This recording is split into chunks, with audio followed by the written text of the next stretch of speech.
Now that we're running our scripts as CGI scripts and using them to serve web content, we have a whole range of other factors to consider. Luckily, we have access to extra information as well, and these are the environment variables that tell us about the situation in which our script is running. We can access the environment variables through the env hash, and env here of course stands for environment. Let's take a look at a short script now in our text editor, which is going to have a look at each of the environment variables in turn and show us what the values are for the particular scenario in which we're running the script. We're just going to do this very simply to begin with, and we're going to use a for each loop to loop over the env hash, and we're going to use each of the keys of the env hash as the names of the variables, and the variables values themselves we're also going to output.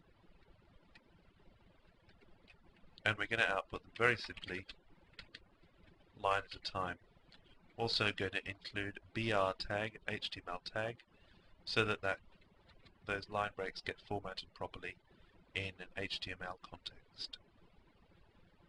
And we're going to save this as show_env.cgi.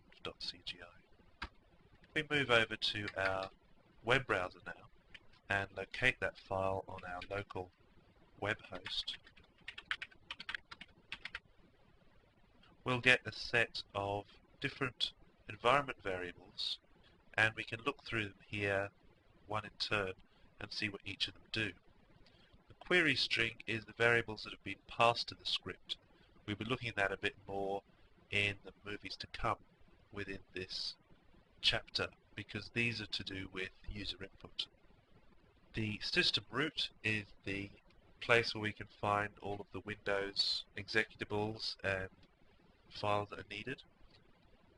The server address here is where we're running the script from. In this case, 127.0.0.1 is a special IP address which lets the client know, in other words the web browser, that it should look on the same machine for the script. It should speak to the local host rather than looking for a remote host. We have the language information here and the protocol that the server's running, which is HTTP. There's a setting for the HTTP connection, and we have various information about the server itself.